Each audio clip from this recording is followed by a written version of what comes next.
Jimmy Darks, what's up, my friend? Good to see you. How's it going? Another great morning. It, Excited it to be here. I'm joined with my CFO here. He wanted to meet you. What's up, buddy? How's it going? Are you running the business? You look like He's you know what he's you're running. doing. He's watching lots of TikTok videos of kindness. There you go. Yeah, That's what you should be doing. so this is actually true. We went to Target yesterday looking for random acts of kindness with this guy inspired by you. So you're No you're cha- way. you're changing kids' lives all over How the was place. it, buddy? Did you have some fun? No? Yeah. It can be intimidating at first, but if you keep doing it, you're gonna That's love right. it. Jimmy, I got two questions for you. Obviously, I just want everybody to meet you because your energy is infectious. And if people don't know who you are, they need to. And I really have two questions I want to ask you. And the first is you started this thing like 2 years ago, right? You started sharing all these kindness videos and doing acts of service to the world 2 years ago. And the entire following that you have has grown in that time. Is that right? And if so, what were you trying to make it happen? Yeah. So yeah, actually it is true. I started doing this 2 years ago, but really it came from just a lifestyle of doing this since I was a kid. I always share with people that yeah, when I was a young kid, my parents for Christmas, they'd give us $200, 100 for ourselves, 100 to give away to a stranger or someone on the street. And I just got comfortable with helping people out from an early age. And really kind of went on this journey of I just have a blast. I traveled around the world. I was living in India, Australia, all over. I forget Brazil, and I just loved enjoying these interactions with people. And I was running an Amazon business doing that for a That's while. my second question. Yep, I was doing that, and so basically, yeah, about 2 years ago, my dad asked me this question. He said, "Jimmy, what do you want to do with your life if you could do anything?" I was like, "Well, I mean, all right, I clearly can't be a quarterback in the NFL. That's gone. But if I could do anything else, or actually more so than that, I would love to just travel around the country, help people out 24/7. I know that's not like a job I can apply to get because it's like doesn't even exist, but could I do that? Help people all the time." And eventually maybe start this crazy wild church with a water slide and show people that God is fun and holy at the same time. And so really started this journey, but did it with some intentionality. You know, I knew to do this, I'd have to take it serious and I'd have to really, just really come up with a way to do it. And so I created an audience doing comedy first. I grew an audience I to didn't about know that part of your journey. Yeah. So I grew an audience about 1 million followers doing just crazy stuff. Like I'd propose to a 65-year-old lady at Mount Rushmore, or I'd go to Denny's to a family sitting there. I'd say, "Sorry, I'm late," and sit down with them and get their reaction. Like, who the heck are you? I'm like, "I'm the guy at Home Depot selling you that couch or whatever."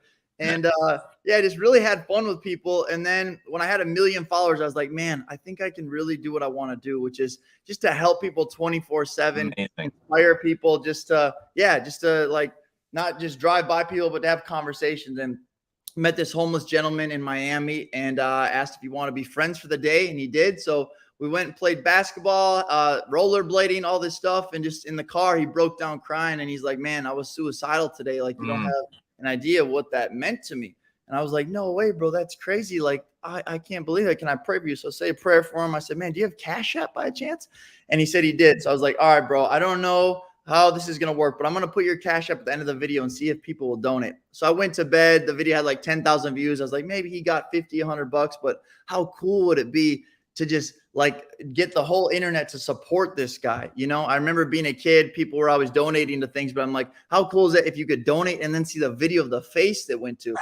Next morning, I wake up, video's got like 10 some million views, and he has over $30,000. Amazing. So he becomes not homeless. He traveled South America for a while. And so it's really cool. And the whole heart of these videos, man, is just to not bring a light to me, but it's all shot first person where the people are the vocal point. Yeah. And it's all about them passing a kindness test. Then they get rewarded. Because truly, you know, a Deborah in Walmart, you know, or the Joe on the street, like they've been kind their whole life. And it's the one and no one's seen it. Yeah. Yep. You know, so this is why I asked this question, because there's we talk about audience building all the time in the 1%, right? Talk about being yourself, authentic. I'm a dad in a car with this kid on a live stream. You know, like we talk about audience building, and someone said on our team, like, we need to have someone this year at CapCon who just built an authentic brand and they said being good to their customers. Yeah. And I was like, oh, Yeah. I already booked Jimmy Darts. Like describing Jimmy Darts, I already booked Jimmy Darts. So it's really good to know that there was intention. Are you stuck, bud? Come here. There was intention. There was a strategy. There was a model behind it. And it was people-centric. The other thing that I wanted to ask you, Jimmy, was you don't talk much about the Amazon business that you had behind the scenes, but it seems like that was paying for your life in order to allow you to do that. Was that going on in the background, allowing you to go build this audience and do this good work? Yeah, 100%. So basically, rewind like 5-6 years ago, I'm in Austin, Texas, living there, working at a restaurant, run into you at Lifetime. And I'm like, man, I heard you know about Amazon, all this stuff. And you're like, come to Capitalism Conference. So I look it up. It ends up costing like a couple $1,000. I'm like, dang, I can't afford to get in there. But I work at the restaurant where it is housed. So I was just a server, man. And all these people from CapCon were eating there. And I'm just picking their brains. And this guy's just, man, I was I was on sales and started Amazon business, and now it's making 10-15 million a year. I'm like, what did you just say? And I'm like hearing these guys, and they're just like giving me their phone numbers and stuff. I'm like, man, I don't want to work at a restaurant forever. I don't want to do this, and I don't want to climb a ladder. Like when I get off work, I'm gonna go home and I'm gonna research Amazon products. And I tried like 4 or 5 things, and they failed. I tried like mouse traps where they would like a rat trap. I tried like dog water bottles, all this stuff. And these suppliers in other countries would like rip me off and take my listings, all this stuff, but kept trying and trying. And then eventually my 5th product I launched became successful, not to a crazy amount, but to a good amount where it was bringing in like $3,000 to $5,000 a month. And it has stayed doing that for the last like 5 years. And that was just enough for me and my little Honda to mob around, do this, and actually pursue what I love. So it's a great tool, and business is a great way to fuel the stuff that really makes you come alive. And eventually that can actually become your full-time thing. That's right. That's exactly right.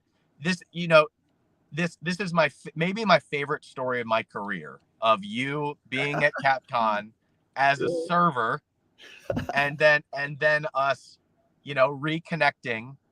And me not knowing the in-between story. Right.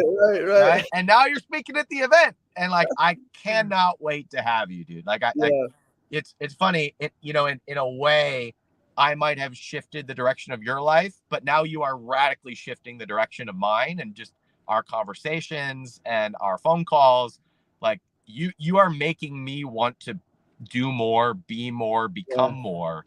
And I'm so thankful for that reciprocal relationship. Yeah. And it's just like the best story ever of what happened at CapCon. And now you get to be on stage. Yeah, it's absolutely crazy. And it's so true, man. I'm so excited to be there to like help give these people advice to build these audiences. Because truly, no matter what industry you're in, whatever, if you're doing something for the benefit of other people to help them, or even if it's not a product that necessarily is going to transform the customer's life, but just at the workplace, the way you manage those people, and just to have vision for them and stuff and build a community, it's so powerful. And I'm super excited, man. And business it's amazing. People say money is evil, but truthfully, if you got an evil person and a good person, I want the good person to have all the money to make decisions to stop some of that evil going on. And I know the people at this event are going to be amazing people with great intentions. And they're going to be able to use what they create from their businesses to help shift culture in an incredible way. Well, Jimmy, I'm proud to call you a friend, and we'll just tease this. Jimmy and I are now talking about building brands together. So it's coming like full circle again. So the plot just keeps thickening with Ryan and Jimmy. Well, be kind. Hey, anyone going to the event, be kind to the waiter downstairs. You never know. You might be working with them. The groundskeeper, the waiter, the service, everybody. So here's a couple things you'll learn from Jimmy at the event. You'll learn how to build an audience really fast because he's done it. You'll learn how to have a product that pays for your life. You'll learn how, when you're focused on people, everything opens up. You'll learn how to get exposure from doing really cool things and how to make things happen really fast by just following the instinct of who you want to be and what you want to create in the world. So if you want an example of somebody who has done that, you've got a good one in Jimmy Darts. Jimmy, it's great to see you, man. I can't wait to see you again in April. I'm so excited for what we're doing, and I'm just pumped to know you and to have you. Oh yeah, let's get it, baby. Thanks so much, man, for having me on here. Stoked to be there. You bet. All right, everybody. If you want to come, go to capitalism.com/CapCon. As of this morning, there were 41 tickets left if you want to come. So we would love to have you. Thanks, Jimmy. Thanks, everybody. We'll see you soon. Bye. Peace.